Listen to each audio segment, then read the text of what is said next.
इति पिसो भगवारहं सम्मा सम्बुद्धो विद्याचरणसम्पन्नो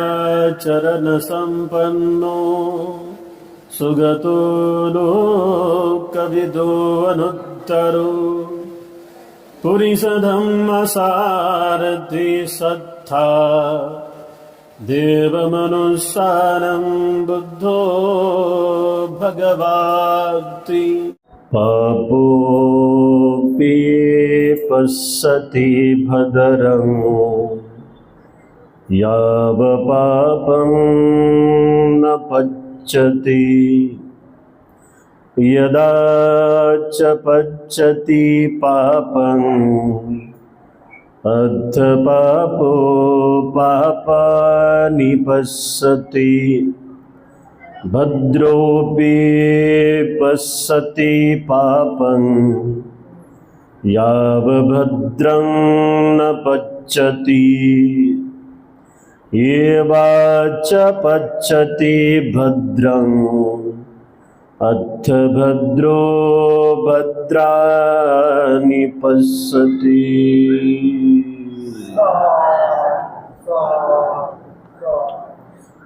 विश्वशांतीदूत तथागत सम्यक संबुद्ध तथागतांचा दुःखमुक्तीचा आर्य संदेश बौद्ध धम्म तथागताच्या शुद्ध पवित्र सद्धम्माचा प्रचार आणि प्रसार करणारा तथागत निर्मित पवित्र भिक्खू संघ, ज्यांच्या पुण्याईनं तुम्ही आम्ही हे सुखाचे दिवस जगत आहोत, ज्यांच्या पुण्याईनं तुम्हाला आम्हाला धम्मपालन करण्याची अनुपम अशी सुवर्ण संधी प्राप्त झालेली आहे, ते विश्वरत्न बोधिसत्व डॉक्टर बाबासाहेब आंबेडकर या संपूर्ण रत्नांना त्रिवार अभिवादन करतो। आज विशेष धम्म शिबिरासाठी तुम्ही आम्ही इथे उपस्थित आहोत। आजच्या वर्षावास धम्म पर्वातील श्रावण पौर्णिमेनिमित्तानं आयोजित या धम्म शिबिरामध्ये उपस्थित आपण सर्व श्रद्धावान उपासक उपासिका, मी मनपूर्वक आपल्या सर्वांविषयी अनंत मंगल मैत्री व्यक्त करतो। धम्म शिबिरामध्ये आत्तापर्यंत झालेल्या धम्म शिबिरामध्ये आजची गर्दी लाजवाब आहे। एवढी गर्दी आत्तापर्यंतच्या कुठल्याच धम्म शिबिरामध्ये मी पाहिली नाही। तेव्हा पुन्हा एकदा आपल्या सर्वांप्रती मंगल मैत्री व्यक्त करतो। धम्मोदय द राईज ऑफ धम्मा आपल्या यूट्यूब चॅनलला बघणाऱ्या सर्व दर्शकांविषयी सुद्धा मंगल मैत्री व्यक्त करतो। आजच्या संपन्न होत असलेल्या या धम्म शिबिरामध्ये ज्या ज्या उपासक उपासिकांनी दान दिलेलं आहे, अशा सर्वांच्यासाठी अनंत अनंत मंगल मैत्री मी व्यक्त करतो। रात्री अधिष्ठान सजवण्यासाठी ज्या ज्या उपासिका होत्या त्यांच्यासाठी मी मंगल मैत्री व्यक्त करतो। सकाळी जे उपासक उपासिका लवकर येऊन ज्यांनी साफसफाई केली त्यांच्यासाठी सुद्धा मंगल मैत्री व्यक्त करतो। आज ज्या परिवाराच्या वतीनं केळीदान, शिवरदान, भोजनदान आणि इतर सर्वच दान आलेलं आहे, अशा संपूर्ण दानशूर आपल्या मात्या पित्यांविषयी मी अनंत मंगल मैत्री व्यक्त करतो। कारण आपल्या सर्वांच्याच दानाच्या भरोशावर आपल्या उपस्थितीमध्ये या संपूर्ण शिबिराचं आपण संयोजन करत आहोत। पुन्हा एकदा 1 रुपयापासून ते 1000 रुपयापर्यंत दान देणाऱ्या आपल्या सर्व उपासक उपासिकांसाठी अनंत अनंत मंगल मैत्री।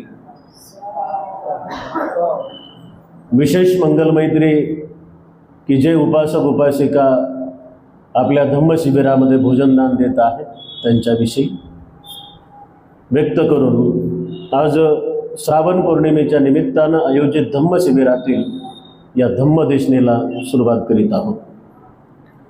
पापवग्ग गाथा क्रमांक 4 आणि 5 या पापवग्गातील 4थी आणि 5वी गाथा आज आपण सविस्तर पद्धतीनं समजून घेण्याचा प्रयत्न करणार आहोत।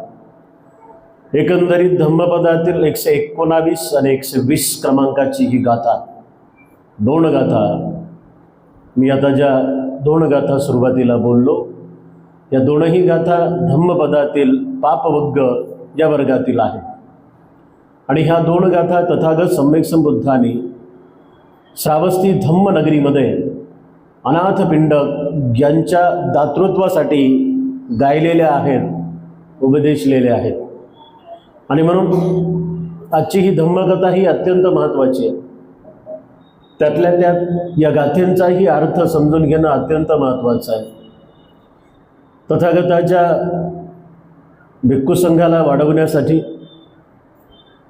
त्या तथागताच्या 4 प्रत्ययाची व्यवस्था करणारा जो अत्यंत धनाढ्य मोठा व्यापारी होता, ज्याचं नाव सुदत्त होतं, आणि ज्याच्या पुण्यकर्मानंतर तेथील जनतेनं त्याला अनाथांचा नाथ, अनाथ पिंडक म्हणून संबोधलेलं होतं। तर त्या महान अनाथ पिंडकाच्या दातृत्वाची ही कहाणी, कथा, धम्मकथा आज आपण बघूया। आपल्या सर्वांना माहिती आहे, अनाथ पिंडक एका गोष्टीसाठी प्रचंड प्रसिद्ध आहेत। ती गोष्ट म्हणजे जेत सावकाराची जमीन है ना।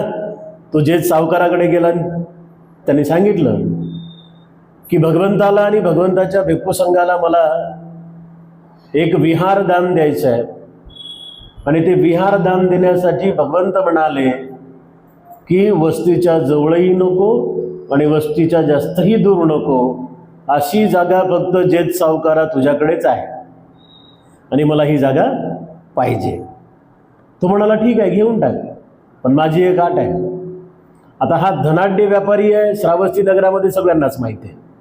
या कहाणीमध्ये त्याच्याकडे किती संपत्ती होती, आणि ती संपत्ती गेल्यानंतर सुद्धा तो भिकारी झाला होता, कंगाल झाला होता, तरीही तो काही ना काहीतरी विहारात घेऊनच जायचा। म्हणजे कशी कशी त्याची संपत्ती त्याच्याजवळून गेली, आणि ती संपत्ती गेल्यानंतर सुद्धा त्यांनी पुण्यकर्मामध्ये कसल्याही पद्धतीनं कमजोरपणा दाखवला नाही, तो करतच राहिला। आपल्याला माहिती आहे, जे सावकारानं सांगितलं की बाबा एका अटीवर तुला जमीन देतो, या सगळ्या जमिनीच्या तुकड्यामध्ये तुला स्वर्ण मुद्रा अथरायच्या आहेत। तो बोलला ठीक आहे, एवढंच। आणि त्याने गाड्या गाड्या भरू भरू, गाड्या भरू भरू, गाड्या भरू भरू, जवळजवळ 49 करोड, किती 49 CR, म्हणजे 49 करोड एवढ्या स्वर्ण मुद्रा त्या जमिनीवरती अंतरल्या, आणि ती जमीन विकत घेतली। शेवटी छोटासा एक कोपरा राहिला होता, तर जेत सावकार म्हणाला की आता हे एवढं टाकलं तू आता, पण आता माझंही थोडंसं पुण्यकर्म झालं पाहिजे, थोडासा जो तुकडा आहे तो माझ्याकडून मी दान देतो। तरीही अनाथ पिंडकाने तिथं स्वतःचं नाव पुढं न लावता पहिले जेत सावकाराचं नाव पुढं लावलं त्या विहाराला, आणि विहाराचं नाव तयार झालं। ज्याने जागा छोटीशी दिली त्याचं नाव पहिले पुढं आलं, नाव होतं जेतवन अनाथ पिंडक बुद्ध विहार, है ना। जेतवन अनाथ पिंडक बुद्ध विहार, आणि आजही ते जेतवन जसाच्या तशा पद्धतीनं तिथे आहे श्रावस्तीला। बऱ्याच लोकांनी ते पाहिलेलं आहे। म्हणजे हे जेतवन कुठं आहे, त्या बँकोट सिटी पॉल नावाच्या थाई अनागारिकाचं जिथे सेंटर आहे त्याच्या बाजूलाच ते जेतवन आहे। तर तथागत सम्यक संबुद्ध श्रावस्ती धम्मनगरीतील जेतवनामध्ये वास्तव्यास असताना तथागत सम्यक संबुद्धांनी या 2ही गाथा तथागताच्या भिक्खू संघासाठी सर्वस्व पणाला लावलेल्या त्या महान त्यागी श्रोतापन्न असलेल्या सुदत्त अनाथ पिंडकासाठी बोललेल्या आहेत। तथागत जेव्हा श्रावस्तीला जेतवनामध्ये होते, तर हा सुदत्त अनाथ पिंडक प्रत्येक दिवशी 3 वेळेस तो बुद्ध विहारात जात असे। सकाळी बुद्धविहारात जायचा, दुपारी पण बुद्धविहारात जायचा आणि सायंकाळी पण बुद्धविहारात जात असे. धनाढ्य होता, प्रचंड श्रीमंत होता, संपत्ती अपार होती. तरीही कुठल्याही पद्धतीनं संपत्तीचा गर्व न करता तो सकाळच्या पहिल्या प्रहरी तथागताला वंदन करण्यासाठी आणि बुद्धविहारात जात असे. दुपारीही जात असे आणि सायंकाळी पण जात असते. त्याचं एक वैशिष्ट्य असं होतं की जेव्हा जेव्हा तो बुद्धविहारात गेला तेव्हा तो खाली हाताने कधीच नाही गेला, है ना. खाली हाताने तो कधीच नाही गेला. काही ना काहीतरी त्याच्या हातामध्ये असं. आता हा एवढा धनाढ्य होता, त्याच्यामुळं त्याला ज्या काही गोष्टी न्यायच्या आहेत तो नेत होता. मग गरीब दुबळ्या लोकांनी सुद्धा विहारात येत असताना खाली हाताने येऊ नये. याचा अर्थ काय? एखादं फुलंच आणावं, एखादी मेणबत्तीच आणावी, एखादी अगरबत्तीच आणावी. नाहीच काही भेटलं तर माती घेऊन बुद्धविहाराच्या झाडाच्या खाली ठेवावी, झाडाच्या बुंद्याला, किंवा पाणी. आता मी तुम्हाला पाणी का सांगतोय?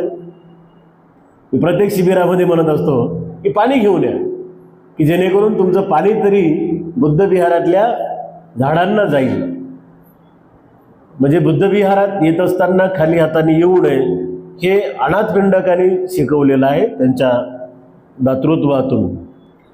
जेव्हा तो सकाळी येत असे बुद्धविहारात, तर तेव्हा भगवंतासाठी आणि भगवंताच्या भिक्खू संघासाठी तो सकाळी सकाळी खीर घेऊन येत असे.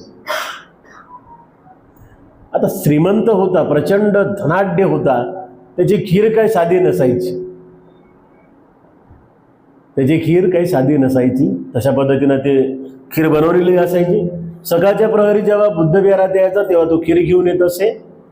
आणि न्याहारीनंतर दुपारी जेव्हा तो बुद्धविहारात यायचा तेव्हा त्याच्या हातामध्ये तूप, लोणी आणि औषधं असायची. तूप आणायचा, लोणी आणायचा आणि भिक्खू संघासाठी औषधी आणायची.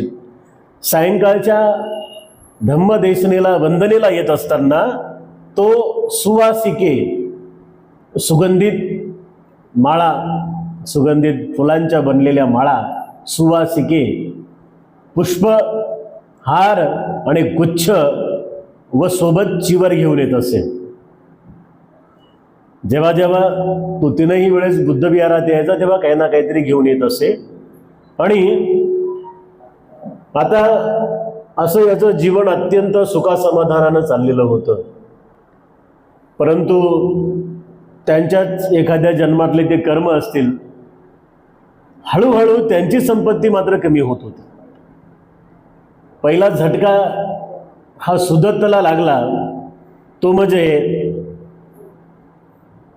त्याच्या पूर्वजांनी, सुदत्त त्या पूर्वजांनी नदीच्या काठी, श्रावस्तीच्या एका नदीच्या काठी जवळजवळ 18 करोड सुवर्ण मुद्रा, विहार कितीचं बांधून दिलं?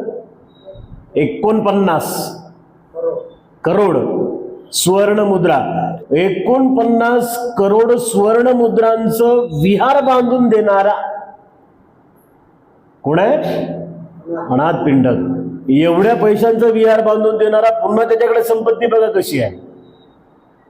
त्याच्या पूर्वजांनी त्या श्रावस्तीच्या बाजूला जाणाऱ्या बलाढ्य नदीच्या काठावरती जवळजवळ 18 करोड सुवर्ण मुद्रा खजिना एका काठावरती लपून ठेवला होता. एका काठावरती लपून ठेवला होता आणि तो संपूर्ण 18 करोड सुवर्ण मुद्रांचा खजिना एका पुरामध्ये वाहून गेला.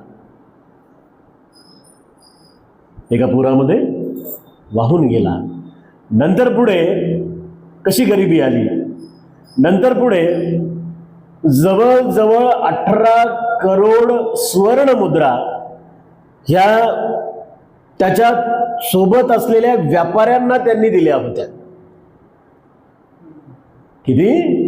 18 करोड सुवर्ण मुद्रा त्याच्यासोबत व्यापार करणाऱ्या लोकांना या सुदत्तनी दिल्या होत्या. त्या बिचाऱ्यांनी त्यांचं ऋणही दिलं नाही, म्हणजे व्याजही दिलं नाही आणि मुद्दलही दिलं नाही, म्हणजे ते सुद्धा त्याची संपत्ती बुडाली. पुढे 18 करोड सुवर्ण मुद्रा त्याच्या नातेवाईकांनी हडप केल्या. म्हणजे आपण जर हा हिशेब लावला तर त्याच्या संपत्तीमध्ये पहिले 49 करोड सुवर्ण मुद्रा, नंतर 18, पुन्हा 18 आणि पुन्हा 18, जवळजवळ त्याचे 54 करोड सुवर्ण मुद्रा एवढं नुकसान झालेलं आहे ना. मग गरीब होणार नाही तर काय होईल बिचारा. जवळजवळ 54 करोड सुवर्ण मुद्रांचं नुकसान झालं. त्यातले 49 करोड हे विहार बांधलेलं होतं, ते काही नुकसान नाहीये. 18 त्रिक 54 करोड सुवर्ण मुद्रांचं त्याचं नुकसान झालं. आता याच्या सुदत्तच्या संपत्तीचा अंदाज लावा. आपल्याकडे एकच उदाहरण आहे, त्या एकाच उदाहरणामध्ये एवढी संपत्ती त्याच्याकडे आहे, आणि तो जर आपण हिशेब केला 49 अधिक 54 तर उत्तर येते 103 करोड सुवर्ण मुद्रा है ना. 103 करोड सुवर्ण मुद्रा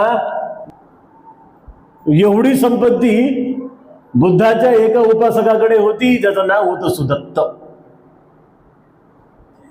पण ही हळूहळू संपत्ती त्याच्याकडून गेली आणि बिचारा हळूहळू प्रचंड गरीब झाला. पण गरीब झाला तरी दुःखी नव्हता, कारण मनातले 3 बंधनं तुटले होते: सक्काय दिठ्ठी, विचिकित्सा, शीलवत आणि परामर्श. बुद्धाच्या विहारी 3 वेळेस गेल्यानंतर, म्हणजे सकाळ दुपार संध्याकाळ, एका दिवसातून जो व्यक्ती 3 वेळेस विहारात जातोय आणि जात असताना काही ना काहीतरी घेऊन तर चालला, पण घेऊन पण येऊ लागला. देण्यासाठी पण जातोय आणि घेण्यासाठी पण जातोय. जिथे तथागत स्वयं तथागत सम्यक संबुद्धांची वास्तव्य आहे, अशा तथागताच्या सानिध्यामध्ये राहून तपू लागला, अभ्यास करू लागला, साधना करू लागला. आणि साधना तपत असताना, सराव करत असताना, धम्मदेशना ऐकत असताना चित्ताचे 3 बंधनं तुटले: सक्काय दिठ्ठी, विचिकित्सा, शीलवत, परामर्श. साधा होता का? नाही.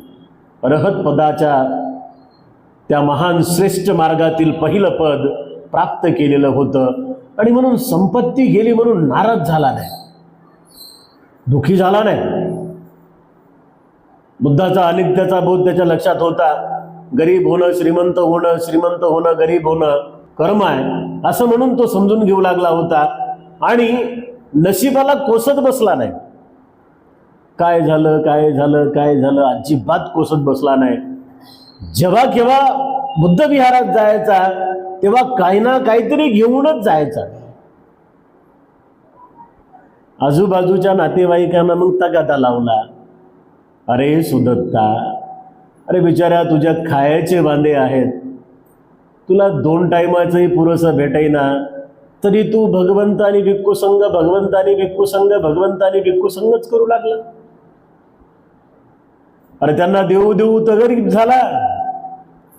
तो म्हणायचा नाही, त्यांना दिल्यानंतर गरीब नाही झालो, मला माझ्या आजूबाजूच्या लोकांनी धोका दिला. ज्या लोकांना मी पैसे दिले त्यांनी परत नाही दिले, ज्या लोकांना मी पैसे दिले त्यांनी परत नाही दिले. माझं जवळजवळ 54 करोड सुवर्ण मुद्रांचं नुकसान झालं. आणि हे नुकसान भिक्खू संघाने थोडी केलं, भगवंतानी थोडं केलं. माझ्या वडिलोपार्जित जी काही खजिना होता 18 करोड सुवर्ण मुद्रांचा, तो पाण्याच्या पुरामध्ये वाहून गेला.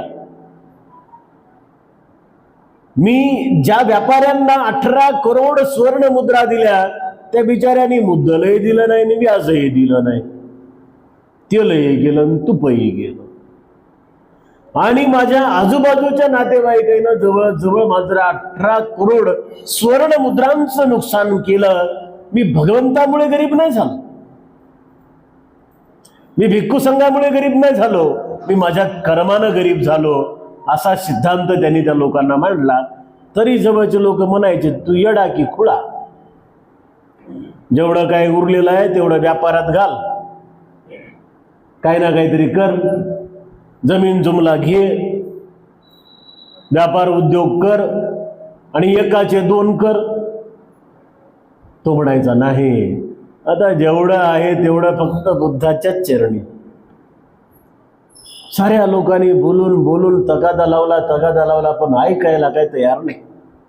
गरीब झालेला होता, दुबळा झालेला होता, पैसे संपलेले होते. एकदा तथागत सम्यक संबुद्ध स्वयं त्याच्या घरी भोजनासाठी आले. है ना, प्रसंग बघा. आता का आले? कारण बुद्ध जाणकार आहे.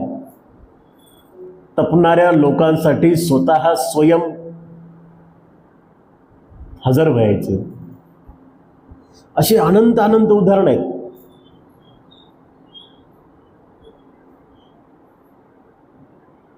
अशी अनंत अनंत उदाहरण आपल्याला बौद्ध साहित्यामध्ये मिळतील की एखादी उपासिका, एखादा उपासक तपत असताना तो काहीतरी कमी पडलाय त्याला, तर तथागत सम्यक संबुद्धाने त्याला मैत्री पाठवली. तुम्ही म्हणता ना कधी कधी आम्हाला की भंतीची मैत्री पाठवा, हो, विश्वास असला पाहिजे असे उपासक. आणि त्यातला हा सुदत्त अग्रश्रावक. 80 लोक आहेत. किती? 80 लोक आहेत. त्याच्यामध्ये भिक्खू आहेत, भिक्खुनी आहेत, उपासक आहेत, उपासिका आहेत. तर उपासकामध्ये असलेला हा अग्रश्रावक आहे, ज्याचं नाव आहे अनाथ पिंडक, म्हणजे सुदत्त, अनाथांचा नाथ. श्रावस्तीमध्ये एकही गरीब व्यक्ती, दुबळा व्यक्ती उपाशी झोपत नव्हता. काय दातृत्व आहे! भिक्षू तर नाहीच नाही हो, पण जनावर सुद्धा, भटकणारे जनावर, त्याला काय म्हणतात आपण, हे येतात ते मोकाट. मोकाट कुत्रे, बैल, गाई, ढोर, गाढव, साऱ्यांना तो पोटभर खाऊ घालत असे. अनाथांचा नाथ शब्द आहेत. अनाथ पिंडक. भिक्षू जेव्हा भिक्षापात्र घेऊन फिरतो ना, त्याला म्हणतात पिंडपात करणे. है ना, म्हणजे अनाथांना भोजन देणारा अनाथांचा नाथ, अनाथ पिंडक. अवस्था अशी आहे की स्वयं भगवंत भोजनासाठी घरी आलेले आहेत. भगवंत आले, उंचच्या आसनावरती बसले, अनाथ पिंडकाने हात जोडले आणि हात जोडून तो भगवंतांना विनंती करतोय की भगवान, आपणास वाढण्यासाठी माझ्याकडे पंचपक्वान्न नाही आहे. परिस्थिती गरीब आहे, चारही बाजूनं पिळलेला आहे, पंचपक्वान्न नाही आहे माझ्याकडे. पहिलं मी जसं दान देत होतो ना, गुलाबजामुन, खीर, पुरी, बासुंदीन, याऊन त्याहून काय काय, मी विहारात दुपारी येत असताना तेल, तूप, मध, औषधी घेऊन यायचो. आता तशी परिस्थिती नाही भगवंत. पण भगवान, माझ्याजवळ पक्ष्यांना चारणार, पक्ष्यांना जे आपण अन्न देतो ते अन्न आहे. पक्ष्यांना काय देतो आपण? दाणे. हा, तांदूळ, बाजरी काय असेल, गहू ठेवू काय ते, है ना. हा, तर भगवंत माझ्याकडे पक्ष्यांना खाऊ घालणारं अन्न आहे. आणि दुसरं, माझ्याकडे फक्त एक आंबट पेय आहे. पेय म्हणजे त्याला काय म्हणतो आपण? सूप, है ना. पेय म्हणजे त्या टाईपचं काहीतरी सूपासारखं, ज्यूस, है ना. म्हणजे पक्ष्यांना टाकतो ते दाणे आहेत आणि एक आंबट पेय आहे, ज्यूस आहे, भगवंत हे चालेल का? काय चर्चा असेल ना ती, मला सांगताना माझ्या अंगावर काटे येत आहेत. म्हणजे ती चर्चा काय असेल की भगवंत बसलेले आहेत आणि भगवंताचा एवढा श्रीमंत माणूस उपासक जो म्हणतोय की भगवान माझ्याकडे एवढा आहे, चालेल का?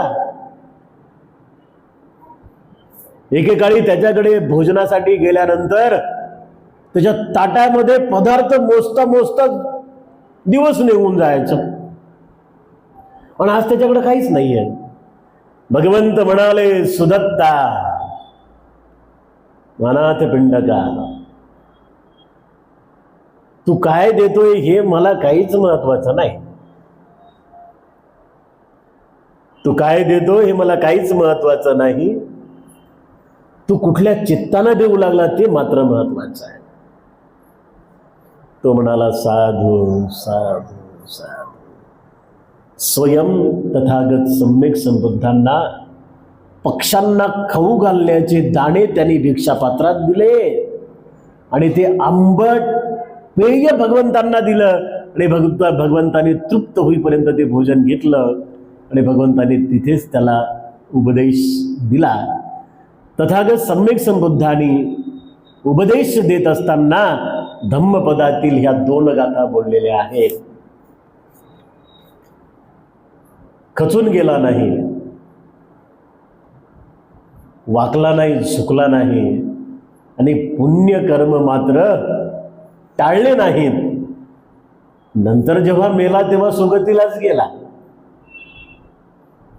एवढंच नव्हे तर येणाऱ्या मैत्री बुद्धाच्या काळात सुद्धा त्या मैत्री बुद्धांचा अग्रश्रावक म्हणून जन्माला येईल. भलेही भिक्खू होईल, पण अग्रश्रावकाशिवाय पर्याय नाही. अग्रश्रावक 100% आहे म्हणजे आहे. तथागत सम्यक संबुद्ध त्या अनाथ पिंडकाच्या सुदत्ताच्या दातृत्वाला लक्षात घेऊन तिथे त्याच्या सर्वांगीण उन्नतीसाठी, त्याच्या दुःखमुक्तीसाठी या 2 गाथांचा उपदेश करतात. धम्मपद गाथा क्रमांक 119 आणि 120. बुद्ध म्हणतात, पापोऽपि पश्यते भद्रं याव पापं न पच्यति यदा च पच्यति पापं अथ पापो पापानि पश्यति. अर्थ, जोपर्यंत पाप परिपक्व झाले नाही तोपर्यंत पापी माणसाला देखील मंगलच दिसते, परंतु जेव्हा पाप परिपक्व होते तेव्हा पापी माणसाला पापाची जाण होते. भद्रोऽपि पश्यति पापं याव भद्र न पश्यति येवाच पश्यति भद्रं अथ भद्रो भद्रान् पश्यति. जोपर्यंत शुभकृत्य परिपक्व झाले नाही तोपर्यंत शुभकृत्य करणाऱ्याला देखील पापच दिसते, परंतु जेव्हा शुभकृत्य परिपक्व होते तेव्हा शुभकृत्य करणाऱ्याला शुभाची जाण होते. 2 गाथा आहेत. एका गाथेमध्ये अकुशल सांगितलेलं आहे आणि त्याचं फळ सांगितलेलं आहे, आणि दुसऱ्या गाथेमध्ये कुशल आणि त्याचं फळ सांगितलेलं आहे. सुदत्त जेव्हा गरीब होत गेला तर याला कारण त्याचं धम्म आचरण अजिबातच नाहीये. नातेवाईक आहेत, इतर सारे लोक आहेत, त्याच्यामुळे तो गरीब झाला. पण जाण्याच्या अगोदर जी काही चित्ताची अवस्था होती किंवा स्वयं भगवंताचं भोजन त्याच्या घरात, ते महान त्याचं पुण्यकर्म होतं. असतील नसतील काही पापकर्म, पण त्या पूर्वी जन्मीच्या पापकर्मामुळे वर्तमान काळातलं पापकर्म एकही नाही. कुशल कर्म आहे का? अजिबात नाही आहे. 3 टाइम बुद्धविहारात जाणं आहे आणि श्रोता पण नाही. श्रोतापन्न अवस्था असल्यामुळे अकुशल कर्माचा प्रश्नच नाहीये. आणि मग या साऱ्या गोष्टी केल्यानंतर जेव्हा लोक सांगत होते की तू गरीब का होऊ लागला, पण कर्माची शिदोरी त्याला माहित होती. त्याला माहित होतं की काहीतरी पापकर्म अगोदरच्या जन्मातले आहेत म्हणून संपत्ती टिकत नाहीये. पण या जन्मामध्ये 49 करोड स्वर्ण मुद्रांचं बुद्धविहार बांधून दिलेलं आहे. कितीतरी चिवरदान, कितीतरी भोजनदान, कितीतरी पुष्प, हार, गुच्छ, तूप, तेल, मध, दूध या साऱ्या गोष्टी भिक्खू संघाच्या वृद्धीसाठी दिलेल्या आहेत. आणि निश्चित स्वरूपात ते कर्म मात्र बाहेरला जाणार नाहीत. ही शाश्वती ठेवून अधिकाधिक पुण्यकर्म करू लागला आणि पुण्यकर्माचा फायदा त्याला 100% झाला. त्याच्या पुण्यकर्मामुळे एक सर्वसाधारण व्यापारी, सुदत्त नावाचा व्यापारी, अनाथांचा नाथ, श्रावस्तीचा दानशूर, अनाथपिंडक म्हणून पुढे प्रसिद्ध झाला. मायमाऊल्यांनो, या धम्मकथांमध्ये आणि या गाथांमध्ये आपल्या संपूर्ण उपासक उपासिकांचं उज्ज्वल भविष्य आहे. या बुद्धवचनाने आपल्या सर्वांविषयी अनंत अनंत मंगलमैत्री व्यक्त करतो आणि धम्म देशना इथेच संपन्न करतो. आपल्या सर्वांचं मंगल हो, आपल्या सर्वांचं कल्याण हो. अभिवादनशीलिस्स नित्यं वद्दापचायिनो चत्तारो धम्मा बध्यन्ति आयुवन्नो सुखं बलन्ति.